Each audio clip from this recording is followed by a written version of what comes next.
तर हे बघा, आपण मक्का पेरणी केलेली होती, किती मस्त आपले मक्काचे झाड उतरलेले आहे.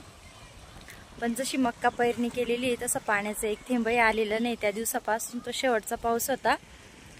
आणि हे बघा, मी तुम्हाला दाखवते मक्काचे कसे झाड उतरलेले.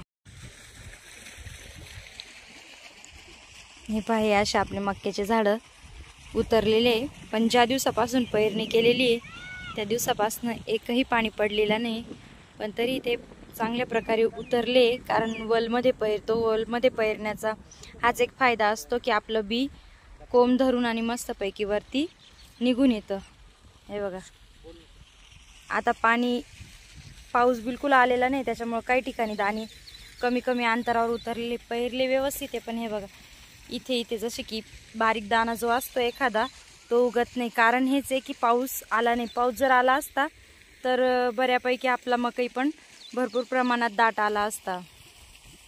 आणि पाऊस न पडल्यामुळे बघा, साहेबांनी आज तिथे मोटरचं पाणी सुरू करून दिलेलं आहे. कारण पाऊसच झालेला नाही.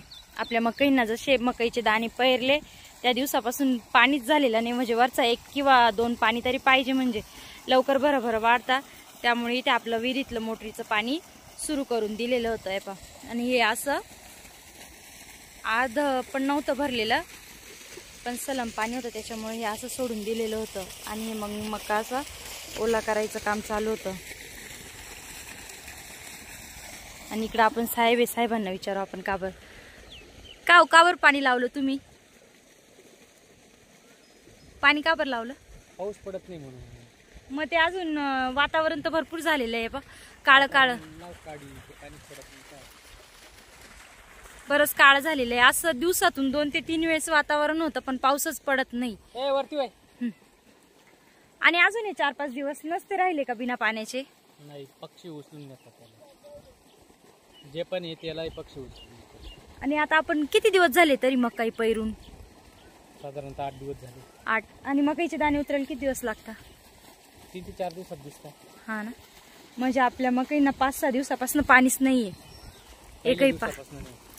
आपण वलमध्ये पेरलं होतं ना आपण. मग यामुळे आपण पाणी लावून दिलं ना मोटरचं.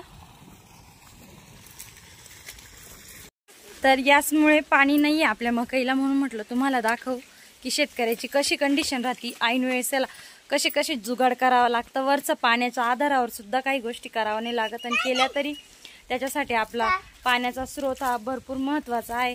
त्याच्यामुळे बघा, तिकून तर इथपर्यंत असं भरत आलेलं आहे. ते रिद्धू काय करते तू?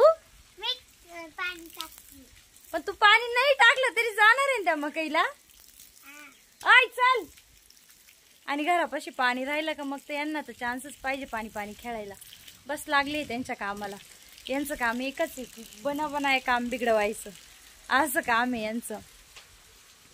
तर चला, भेटूया नेक्स्ट व्हिडिओ मध्ये. नक्कीच आमचे व्हिडिओ जर आवडले तर लाईक सबस्क्राईब करायला विसरू नका.